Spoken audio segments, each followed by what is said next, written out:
first talk about some common misconceptions about midlife weight gain. So it's not just about eating too much. Hormones, metabolism, and muscle loss all play major roles in gaining weight in midlife. Yeah, and it takes a while to figure out what's happening with your body, because even like at one point I was working out, eating really clean, and my body was not changing. And I didn't know I was in perimenopause, so it took, of course, getting the blood test. Yeah. But I would have never done that if I didn't have a fitness lifestyle coach.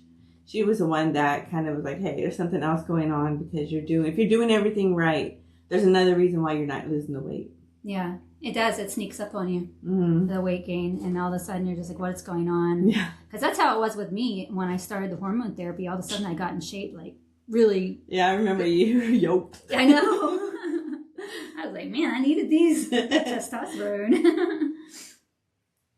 So it says by our 40s, women naturally burn about 200 fewer calories per day than in our 20s. And that sucks. Do you think that's directly related to muscle loss, or just because we're not as active? Or it's probably a little bit of both. Well, you hear our metabolism slows down as we get older. Yeah. So that plays a role into it. And I'm sure muscle mass, all those things factor into the weight gain.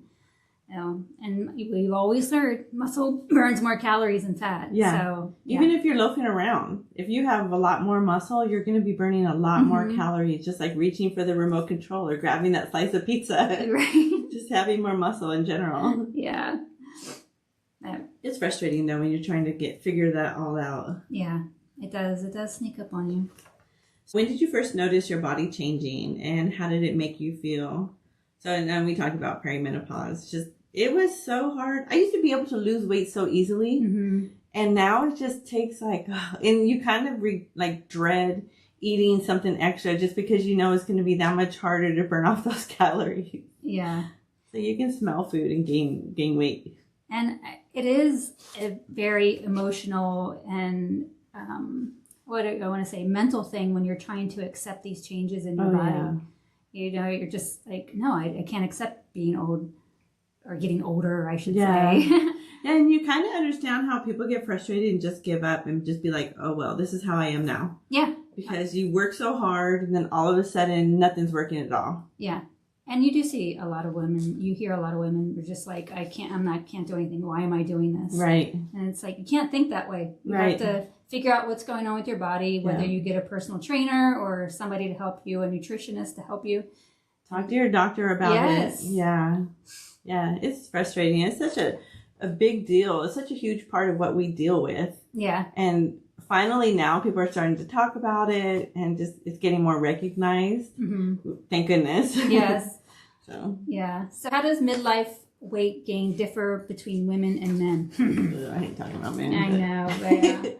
I mean, we know that their metabolism slows as well, but ours is so much faster, our weight gain, because our hormonal drop is so much faster than theirs. Yeah, it creates complete chaos within our bodies. Yeah. It sucks. And then estrogen declines, and then it states that the fat shifts from your hips and thighs to your abdomen. Yeah, I do see that. I mean, I've always had an issue with the fat on my legs. I've always been self-conscious about my legs, but I do see it around my midsection, which I never had a problem there before. Yeah. It's not as bad as it probably happens to some people, but I do see it there now. And I'm just like, man. I also, in addition to, I would talk about back fat a lot. But it just drives me nuts. Like, I never had an issue with back fat. And then my abdomen, and then even like inner jiggly thighs and triceps. It's like, shit, it's attacking me at all angles. What was it? We were working out and I pushed my arm against my body. I'm like, you see that? You see that? It's like cellulite on my bicep or something. Never, ever. We spent at least 5 minutes trying to do that again. Yeah, we did. I mean, we laugh about it, but it bothers us, but we do find humor in it at the same time. It does suck. I mean, what are you going to do? Nothing. I mean, it does say we gain anywhere from 10 to 15 pounds during menopause. That's a lot. Not even changing any of our lifestyle. Yeah, just doing the exact same thing you've been doing all these years. You're going to gain 10 to 15 pounds just because you're in menopause or perimenopause. Yeah. That's nuts. That's bullshit. I know, it is. I wonder what the man's version of menopause is, if there is one. Menopause? Well, it already is menopause. Yeah, everything that bad happens has men in it. Yeah. What's actually happening hormonally during perimenopause and menopause? Well, then we discussed already that deleting estrogen and progesterone that affects the storage also affects water retention and insulin sensitivity, which I never put that together. Oh, yeah. I didn't know that. Yeah, because, well, the belly fat, especially depending on the fat, and you get insulin resistance, and then you gain weight, and that's where diabetes comes in. Oh, all these things can happen to our bodies if we're not paying attention to the weight gain. Yeah. Yeah. That's crazy. Yeah. So a fact is women gain an average of 5 to 8% more body fat during menopause transition. Gosh. We can't win. No. It just keeps coming. It does. Like, yeah. I'm 50 now, so as of yeah, last you week, are. So. Happy birthday! You're officially in the club. In the club. How much weight does the average woman gain after 40? So we gain roughly 1 to 2 pounds per year due to our slower metabolism and muscle loss. Wow. So that sucks. Emphasizing keep lifting heavy weights. Yes, it's so important. Because if you don't pay attention to that over a decade, that's 10 to 15 pounds, mainly around your belly. Yep. Dude, and also move your body. Just get outside and start walking. Yes. Yeah. Like that. I never was a walker. Like back in my 20s and 30s, I was like, people walking or whatever. Because I was running and doing aerobics and lifting weights. And now I'm that lady. I'm the 50-year-old walking lady. But it's so good for you. I think people underestimate the power of walking. Yeah. And yeah, just doing that. It feels good. And for me too, like to put on my headphones, listen to music, get on the street and go walking around. It's like a mental health. Yeah. It's like a break from life. Yes. Yeah. It's like definitely self-care. So 2/3 of women ages 40 to 59 are overweight or obese, according to the CDC. That's a lot. It is a lot. 2/3 of women. Yeah. Obese, man. That just sounds like such a harsh word, but I guess the numbers, I don't know what it is. 30% body fat. Are you considered obese or is it like 26? No, it's 30. 30, yeah. Like BMI 30 or more, I believe it is. And then you start getting into like morbidly obese after that. So it adds up fast. It does add, especially if you're not figuring out what's going on and trying to make those changes. Because by the time you're 60, I mean, you're talking about 15, 20 pounds at that point. I mean, you look at me, I'm 5'2". I weigh, normally, depending on, at the end of the day, say 125. I mean, everybody's weight can fluctuate 5 pounds here or there. It's like, that's not a big deal. But if you add 10 more pounds to me, I'm almost in the obese category at 5'2". So, like, if you don't watch where you should be for your height, your age, and all that stuff, it can come on fast. Yeah, that is one of the nice things about being a little bit taller is you can hide fat a little bit better. Yeah, I'm just short and stubby. Is slower metabolism the main culprit, or lifestyle factors just as big of a deal? I think it's all of it. Yeah. So your metabolism slows about 5% per decade, but reduced muscle mass and movement matters more. Oh, yeah. I mean, you hear all the time about lift heavy weights when you're 50 plus, or even like 40s. As soon as you figure out you're in peri. Yeah. And we know that we should eat healthy or watch what we're eating. Got to exercise.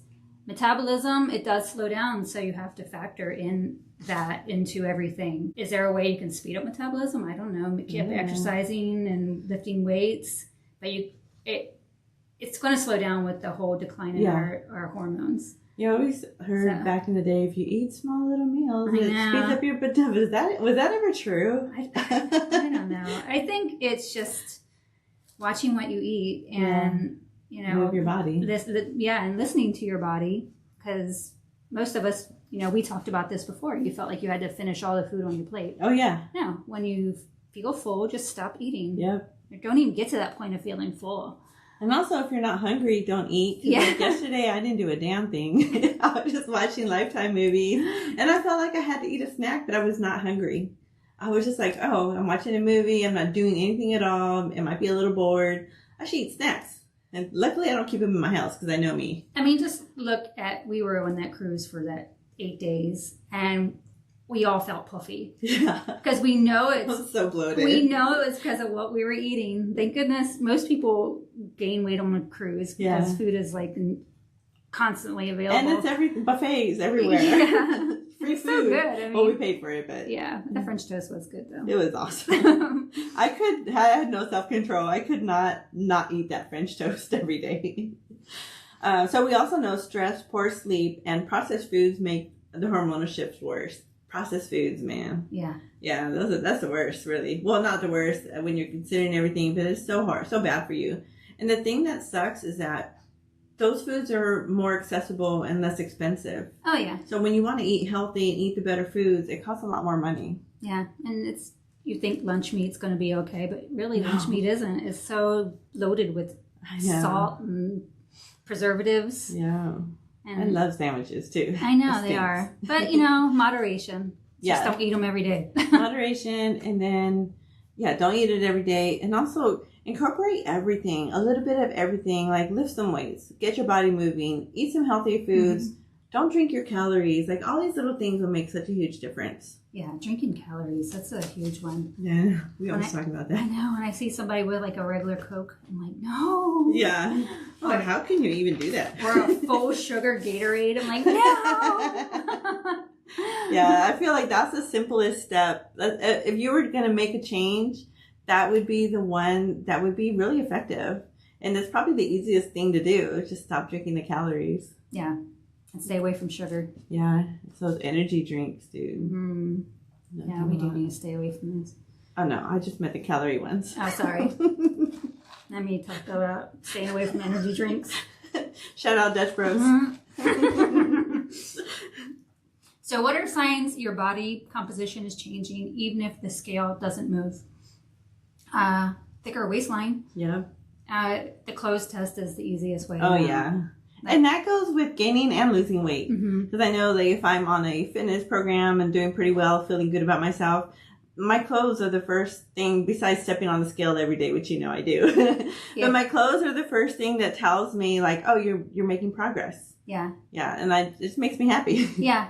I love when clothes fit looser than they did before. Yeah. That is, and I think that's one of the reasons when we were doing those challenges, you had to measure yourself. Yeah. Because you just can't, when you gain, muscle weighs more than fat, which we know. Well, if you didn't, now you do. That's why it's hard. Like when you're working out, you can't go by the scale because of that reason. Yeah. So the best way is to do the clothes test. Buy a pair of jeans you want to fit into and work towards that. Yeah. That's the best way. That is a really good way to do it. So muscle decreases while fat increases. That's known as, how do you say that? Sarcopenia. Sarcopenia. We are not doctors. Yes, no. Known as muscle decreases while fat increases. And that's just depressing. Mm-hmm. So we know atrophy happens as you get older. Yes. That's why you have to lift weights. I think I said that at least 10 times already. Yes. And we know that we lose muscle. Yep. And we gain fat. Yep. Welcome to midlife. How does sleep, stress, or thyroid changes play a role? Oh, we know that sleep disrupts. Oh, yeah. Our hunger hormones. Well, now we know. But what are those? Leptin. And why are we trying to use these words? I don't even know what they are. So our hunger hormones. Yeah. Or sleep disrupts that. Oh, dude. So statistically speaking, women get less than 7 hours of sleep per night. That's bad. Yeah. And hormones affects our sleep. Yeah. I know that waking up with hot flashes affects sleep. And that's why I'm on medication to help me with the hot flashes so I can sleep. Yeah, same. And, so if you're having that issue, then please see your doctor and talk to them about that. Because if you're losing sleep due to waking up in the middle of the night with your sheets soaking wet like I used to, you definitely need something. So, also, when you're stressing out, your cortisol levels from chronic stress will trigger more belly fat storage. It's another bullshit statistic. Yeah. Like, what the heck? And I've heard about cortisol a lot. Like, don't increase your cortisol. I didn't know really what it meant or why I needed to worry about that. But dang. I know, yeah. And same with the thyroid. Your thyroid slows down, which is common for women in midlife. And this can cause fatigue and this unexplained weight gain. And this is where I started seeing my doctor because I felt super tired. And that was one of the reasons before I got hormones. But they figured out I had hypothyroidism before I even got on hormones.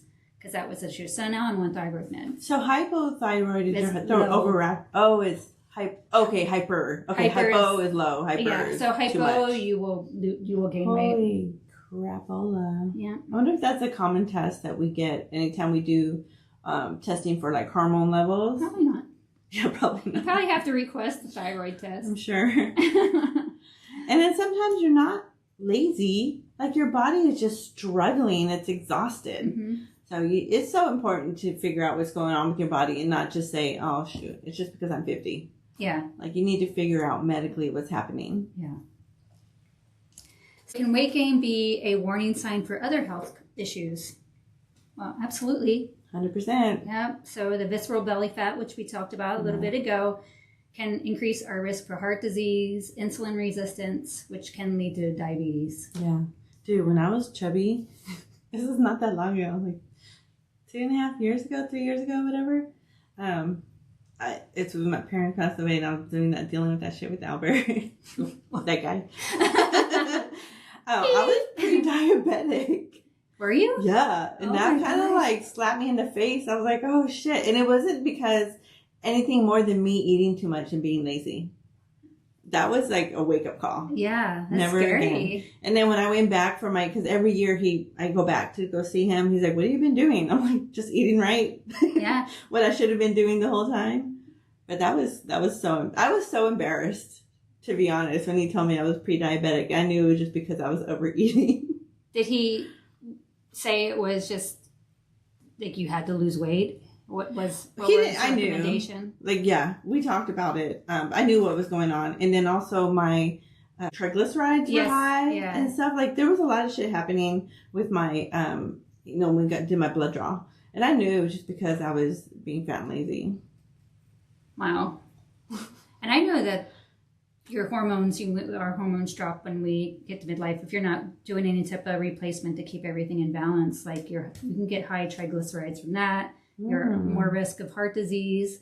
So they're scary. I know, we have so many issues. Shit. We don't have issues. We just need to get control of those things before, we let them go on too long. And I think it's equally us understanding something's going on with our body, but also our doctors have a responsibility of identifying that and helping us out because people don't know about that. I mean, we only learn so much because we're doing this podcast. Yeah. And because, I went through it, whatever, but the general population doesn't know and they're just going to blow it off like, okay, this is it. Yeah. So I think our doctors have a responsibility. Yeah, they do. Because, osteoporosis as well. Yeah. That jumps in scares there. me. It does. Break a hip. And then we talked about that statistic where, I can't remember what it is now, but after 65, if you break your hip, you will die within that first year. And it was like 25% of people will die within that first year. From breaking their hip. Yeah. That's scary. That's startling. Yeah. Yeah. So weight changes can signal your body is asking for attention, not punishment. So don't go out and run a marathon because you think you need to lose weight. Your body's like, look at me, I need help. What are the most effective ways to maintain or lose weight in midlife without extreme dieting? That's so important not to do that.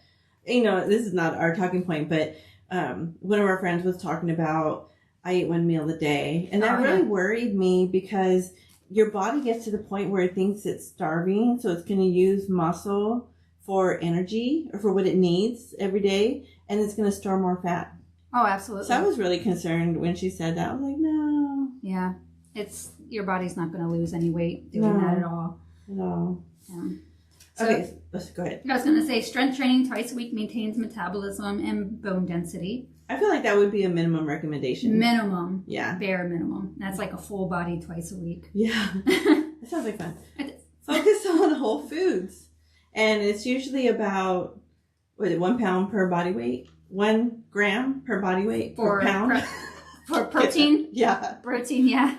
And you also need to increase your fiber and hydration. Hydration is so important. Yes. Gut health, I think, does play a huge role in everything, too. Taking care of your gut health. Oh, we need to do an episode on that. I'm so curious about all that. Yeah. I'm sure I have shit going on with my gut that I just don't even know. You also need to make sure you're getting 7 to 9 hours of sleep and limit alcohol. Both of those affect your hormones and fat storage.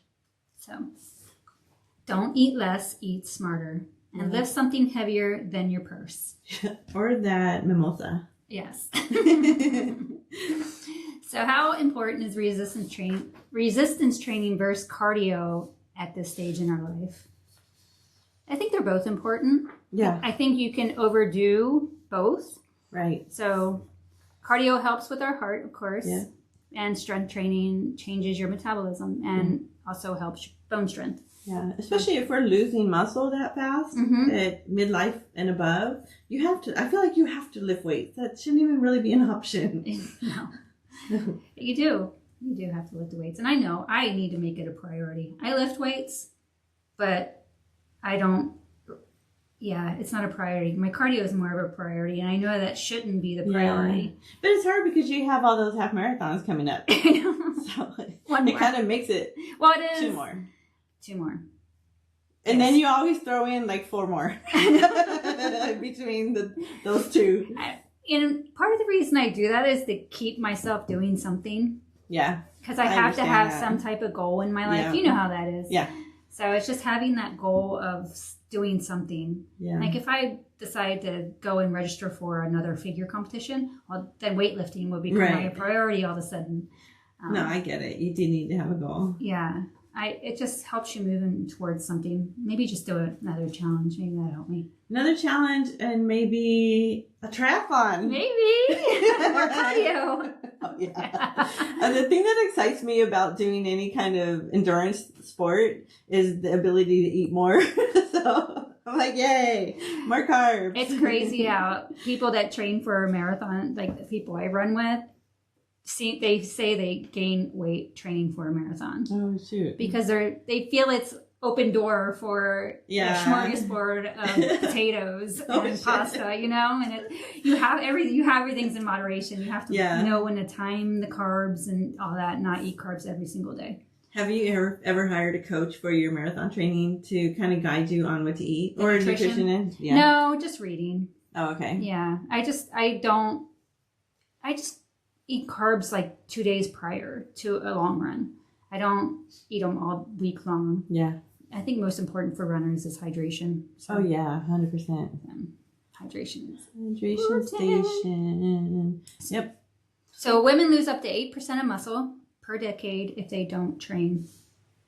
That's a lot. That's craziness. Why wouldn't you want to lift weights after hearing that? Just from sitting around and living your everyday life. I mean, I lift and see my jiggly triceps, and I'm ready to go to the gym now just from seeing them in the mirror.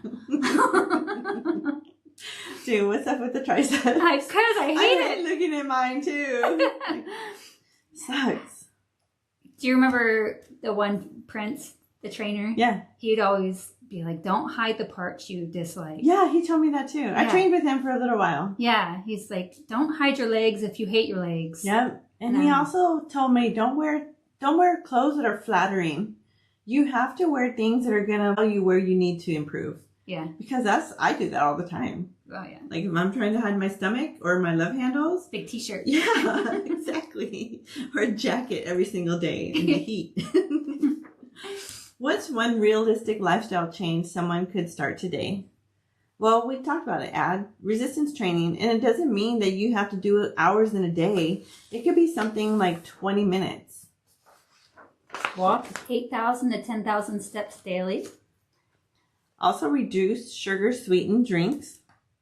And set a bedtime routine for better sleep. And if you need more on sleep, listen to our previous episode. Yeah, I'll link it on the blog post. Stat into Perimenopause. Yes. I don't think 8,000 seems to be. 8,000 steps doesn't seem enough. No. I don't know. And that whole 10,000 steps, like, where did that even come from? I don't know. What does 10,000 steps... Yeah, I want to look that up. Yeah, we'll have to do that research, and we'll just post it on our Instagram. Yeah, like why 10,000 steps? So are we on number 12? Did I skip number 12? Yes, you did. Okay, let's go back. Did you do number 11? Yes. Okay, number 12. What role do mindset and self-compassion play? Oh my goodness, this is so important. Because I know just with our conversations, we are so hard on ourselves. Yes. And if you really look at where we are, 50s, I'm closer to 60 now. Like, we are doing okay. But we're still so hard on ourselves. You have to give yourself grace. I believe in giving yourself grace.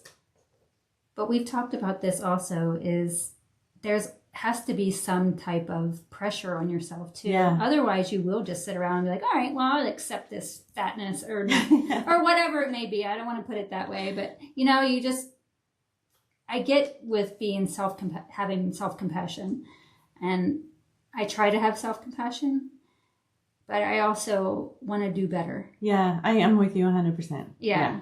But I do want to be the best version of myself at this point in my life. Yeah, I want to live a good quality life. And I think the only way to do that is to exercise, to eat right, to pay attention to all these things. Yeah. The sleep, the everything. Yeah, and I just feel like it makes you feel better about yourself I always say when you look good, you feel good. And that is really true. It is true. Yeah, because then when you start to look, maybe not the way you want to look, it's depressing. Like, it makes you feel bad about yourself. Yeah. It'll bring you down for sure. And then you go down that whole, whether or not it's depression or whatever it would be called. It's just, it brings you down, and then you just kind of like, oh, what's the point? And you start eating more and you get lazy or whatever. So yeah, you really have to have self-compassion. But when you're talking about setting a goal, I get that. Yeah. Because like, why else? What is the reason you're going to the gym? Because it's Monday and it's shoulder day? Yeah. Like, I need another reason these days. Yeah. So. I do agree with this, shifting focus from thinness to strength and functionality. Honestly, I just want to look athletic. I feel like I work out a lot. I don't know. But I want to look like I work out a lot. Yeah. I don't want to just look like a waif. I want to look equal to what I'm doing in my lifestyle. Yeah. So it's hard when I'm trying to get my delts out there. It's just covered with tacos. I do want shoulders. I feel good when I have nice arms. Yeah. So that's why I keep commenting my triceps. Because I'm not used to my triceps doing that. I wonder we talk about this offline, but I wonder what kind of shift, if you focused more on resistance training, less on running. Yeah. Yeah, for sure, right? But you still work out. Yeah. How many days are you lifting these week now? Normally, I focus on at least 3 days a week. Yeah. That's kind of where I'm at right now. Because it's, you have a shoulder, tricep day or whatever, back, bicep, and legs. Yeah. If we can do a 2 a week leg day, I'd love to do that. But I want to do a leg focus and then also a glute day. Yeah. So my booty. I need to get back on track with that. Because paying a gym membership, we're not even going. Well, I'm going to start swimming more. Okay. You swim. I'll run. I'll try to bike with you. I like swimming. I do like swimming. Yeah, I do. I think I'll get to that point after Berlin. Yeah. More focused on just swimming and biking. Give my body a break from running. Yeah, for sure. So, but I heard that in regards to your hips and like hip strength or functionality, any kind of pounding, like whether it's jumping or running, is helpful to your hips. And I learned that from one of my NABO events. Nice. We were talking about that, breaking a hip and then dying within that year. And the lady was like, you can just do jump rope. And that'll help your hips and everything. So running is helping, but it's also breaking your body down. True. I do want to continue to run, just not run like 10 miles. Yeah. Like yesterday I wanted to die with 5. That's horrible. And also it's like, hey, Cindy, you want to ride? No, I got to run. Hey, Cindy, you want to swim? No, I got to run. Hey, Cindy, you want to eat tacos? I got to run. It'd be nice to do other things. Yeah. So how can women track progress beyond the scale? Oh, it's so important. So we can focus on our energy level. Yes. Our strength. Yes. Our sleep. Yeah. And our confidence. Yes. All of those are so important. And your waist measurements. Use photos. Photos are so telling. Yeah. For sure. I think that's such a good idea on that 75 hard. which is hard to do. Probably why it's called hard. But one of the things is taking a photo of yourself every day. Oh, wow. From day one, and then drinking, I think it was a gallon of water, doing 2 45-minute workouts, one of them being outside. So like one lift session, one outdoor walk or whatever. And then, of course, eating healthy meals. Right. But taking a photo every day. I think I'm going to start doing that. I guess if you start that plan, it's 75 days. Yeah. And you could do like a... No alcohol whatsoever. That's easy. Yeah. I mean, if it said no energy drinks, then we'd have a problem. Sugar-free. Yeah, it's pretty good. I'm sure it goes way more into detail, but those are the main things. That's hard. I have to look at that one. I have never... You want to do it? It's going to be hard. That's the point. Okay. New Year, yeah. Let's do it. That'd be perfect. Yeah. We're so crazy. Okay, so midlife isn't about losing who you were. It's about learning who you are now. Yes. So we can't compare ourselves, and I know we've had this discussion a few times about comparing ourselves to how we were when we were in our 20s or 30s. Mm-hmm. You can't. Just let that go. Yep. Like, you'll never be that person again. It's sad, but it's time. Yeah. Just gotta look forward. Look forward. Your body's changing, but so is your power. Yep. Yeah. We're out. Go to the gym. Lift weights. Don't drink your calories. Get good sleep. Yes. Good sleep. So we also have some more statistics that we found that we just thought were interesting that we wanted to share. One study of midlife women, average age 45 years old, found they gained weight on average 1.5 pounds per year, regardless of when your menopause starts. Oh, wow. Yeah, it's crazy. It is. So in another study of women aged 42 to 50, during the menopause transition, the average weight gain was at least 4.8 pounds over that interval. About 20% of women gained more than 10 pounds in that period. Dang. That's from world obesity, that one. Yes. It's just sad that we have such huge changes to our body just because we're women. Yeah. Just because that simple fact. Yeah. I mean, we're powerful. We create humans. We do create humans. So we have to go through a lot, I guess. Muscle mass declines in midlife women as an estimated roughly 3 to 8% per decade after 30. Wow. After 30, that's so young. That is super young. Which means fewer calories burned at rest and more susceptibility to gain. We need to tell our daughters. Yeah. Yeah. Well, luckily, our daughters are active. True. Thank goodness sake, we have that. Yeah. They're both athletes. Thank goodness. So, among U.S. adults observed over a 10-year span, 51% gained at least 5% of body weight, 36% gained 10% or more, and 16% gained 20% or more. Dang. Wow. That's a long statistic over the 10 years. That's pretty good facts right there. Yeah. It just shows that, like, you're not alone. Every single one of us are dealing with this. Mm-hmm. Just weight gain. For both men and women aged 40 to 66, body weight increases about 1.7 to 1.1 pound per year. I don't care about men, but why are they gaining weight? They are eating Skittles.